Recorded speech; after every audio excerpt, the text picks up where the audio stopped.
Hi, ಎಲ್ಲ ವಿದ್ಯಾರ್ಥಿಗಳಿಗೂ Educare Karnataka ಚಾನಲ್ಗೆ ಸ್ವಾಗತ. ಈ ವಿಡಿಯೋದಲ್ಲಿ ನಾವು 3 ವಿಷಯದ ಬಗ್ಗೆ ಮಾತನಾಡ್ತಿದೀವಿ. ನೀಟ್ ರೋಲ್ ನಂಬರ್ ಎಂಟರ್ ಮಾಡುವಂತ ಪ್ರೊಸೀಜರ್ ಏನಿತ್ತು ಅದ್ರ ಬಗ್ಗೆ, ನಂತರ ಹೊಸದಾಗಿ ನೀಟ್ ರಿಜಿಸ್ಟ್ರೇಷನ್ ಬಗ್ಗೆ, ನಂತರ ಅಪ್ಡೇಟೆಡ್ ಡಾಕ್ಯುಮೆಂಟ್ ವೆರಿಫಿಕೇಶನ್ ಸ್ಲಿಪ್ ಬಗ್ಗೆ. ಮೊದಲನೇದಾಗಿ ನೀಟ್ ರೋಲ್ ನಂಬರ್ ನ ಎಂಟರ್ ಮಾಡೋದಕ್ಕೆ ಇವತ್ತು ಲಾಸ್ಟ್ ಡೇಟ್ ಇತ್ತು. ಇಂದು ಮುಂಜಾನೆ 11 ಗಂಟೆವರೆಗೆ ಮಾತ್ರ ಅವಕಾಶ ಇತ್ತು. ನನಗೆ ಗೊತ್ತಿರುವಂತಹ ವಿಷಯ ಏನು ತಿಳಿದ್ರೆ, ಈಗಲೂ ಕೂಡ ತುಂಬಾ ವಿದ್ಯಾರ್ಥಿಗಳು ನೀಟ್ ರೋಲ್ ನಂಬರ್ ನ ಅಪ್ಡೇಟ್ ಮಾಡಿಲ್ಲ.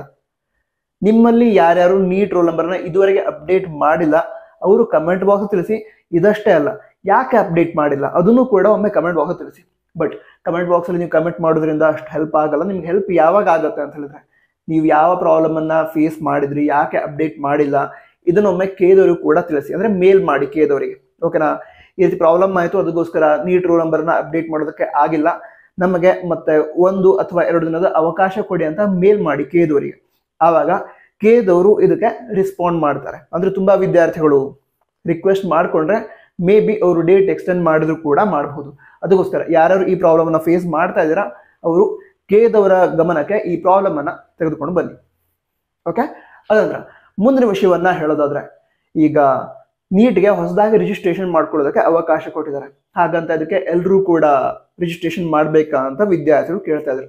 ಎಲ್ಲರೂ ಕೂಡ ಅಲ್ಲ. ಯಾರು ಅಂತ ಹೇಳಿದ್ರೆ, ಈಗ ವಿದ್ಯಾರ್ಥಿಗಳು KCETಗೆ ಅಪ್ಲೈನೇ ಮಾಡಿರಲಿಲ್ಲ. ಸ್ಟಾರ್ಟಿಂಗ್ ಇಂದ ಇಲ್ಲಿವರೆಗೆ KCETಗೆ ಅಪ್ಲೈನೇ ಮಾಡಿರಲಿಲ್ಲ. ನೀಟ್ ಎಕ್ಸಾಮ್ ಬರೆದ್ರು. ನೀಟ್ ಎಕ್ಸಾಮ್ ಬರೆದ ನಂತರ ಕೇದವರು ನಡೆಸುವಂತ ಕೌನ್ಸಿಲಿಂಗ್ ಏನಿದೆ, ಮೆಡಿಕಲ್, ಡೆಂಟಲ್, ಆಯುಷ್ ಕೋರ್ಸ್ಗಳಿಗೆ ಸಂಬಂಧಿಸಿದಂತೆ, ಸೊ ಅದರಲ್ಲಿ ಪಾರ್ಟಿಸಿಪೇಟ್ ಮಾಡಬೇಕು ಅಂತಿದ್ದಾರೆ. ಅಂತ ಸಂದರ್ಭದಲ್ಲಿ ಈಗ ಹೊಸದಾಗಿ ರಿಜಿಸ್ಟ್ರೇಷನ್ ಮಾಡಬಹುದು. ಮೊದಲು ರಿಜಿಸ್ಟ್ರೇಷನ್ ಮಾಡದೇ ಇದ್ದವರು ಮಾತ್ರ ಈಗ ರಿಜಿಸ್ಟ್ರೇಷನ್ ಮಾಡಬಹುದು. ರಿಜಿಸ್ಟ್ರೇಷನ್ ಮಾಡ್ಕೊಳ್ಳೋದಕ್ಕೆ ಲಾಸ್ಟ್ ಡೇಟ್ ಜುಲೈ 10 ಆಗಿರುತ್ತೆ. ಜುಲೈ 10ರ ಮುಂಜಾನೆ 11 ಗಂಟೆವರೆಗೆ ವಿದ್ಯಾರ್ಥಿಗಳು ರಿಜಿಸ್ಟ್ರೇಷನ್ ಮಾಡಬಹುದು. ಇದಿಷ್ಟು ಕ್ಲಿಯರ್ ಆಯಿತು. Next, updated document verification slip ಇದುವರೆಗೆ ಬರ್ತಾ ಇಲ್ಲ. ನಾವು ಚೆಕ್ ಮಾಡ್ತಾ ಇದ್ದೀವಿ. ಅದರೊಳಗಡೆ ಅಂದ್ರೆ ಕೆಲವೊಬ್ಬರಿಗಂತೂ ಡಾಕ್ಯುಮೆಂಟ್ ವೆರಿಫಿಕೇಶನ್ ಸ್ಲಿಪ್ ಡೌನ್ಲೋಡ್ ಆಗ್ತಾ ಇಲ್ಲ, ಕೆಲವು ವಿದ್ಯಾರ್ಥಿಗಳಿಗೆ ಡೌನ್ಲೋಡ್ ಆದರೆ ಡೀಟೇಲ್ಸ್ ಕರೆಕ್ಟ್ ಆಗಿಲ್ಲ.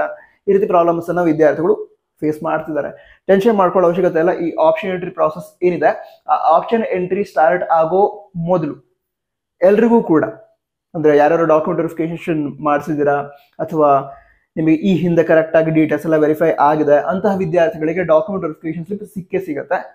ಟೆನ್ಷನ್ ಮಾಡ್ಕೋಬೇಡಿ. ಅಂದ್ರೆ ಆಪ್ಷನ್ ಎಂಟ್ರಿ ಏನಿದೆ ಅದು ಸ್ಟಾರ್ಟ್ ಆಗೋ ಮೊದಲು ನಿಮ್ಗೆಲ್ಲರಿಗೂ ಕೂಡ ಡಾಕ್ಯುಮೆಂಟ್ ವೆರಿಫಿಕೇಶನ್ ಸ್ಲಿಪ್ ಸಿಗುತ್ತೆ. ಅಕಸ್ಮಾತ್ ಆಗಿ ನಿಮಗೆ ಡಾಕ್ಯುಮೆಂಟ್ ವೆರಿಫಿಕೇಶನ್ ಸ್ಲಿಪ್ ಸಿಗೋದಕ್ಕೆ ಲೇಟ್ ಆಗತ್ತೆ ಅಂತ ಹೇಳಿದ್ರೆ ಆಪ್ಷನ್ ಎಂಟ್ರಿ ಸ್ವಲ್ಪ ಮತ್ತು ಲೇಟ್ ಆಗಿ ಸ್ಟಾರ್ಟ್ ಆಗುತ್ತೆ ಅಷ್ಟೇ. ಬಟ್ ಡಾಕ್ಯುಮೆಂಟ್ ವೆರಿಫಿಕೇಶನ್ ಸ್ಲಿಪ್ ನಿಮಗೆ ಸಿಕ್ಕ ನಂತರನೇ ಸ್ಟಾರ್ಟ್ ಆಗುತ್ತೆ. ಸೊ ಟೆನ್ಷನ್ ಬೇಡ. ತುಂಬಾ ವಿದ್ಯಾರ್ಥಿಗಳು ಟೆನ್ಷನ್ ಆಗ್ತದೆ ನಮಗೆ ಅಂತ ಹೇಳ್ತಾ ಇದ್ರು. ರಿಲ್ಯಾಕ್ಸ್. All the best. ಮತ್ತೆ ಡೌಟ್ ಇದ್ರೆ ಕಮೆಂಟ್ ತಿಳಿಸಿ.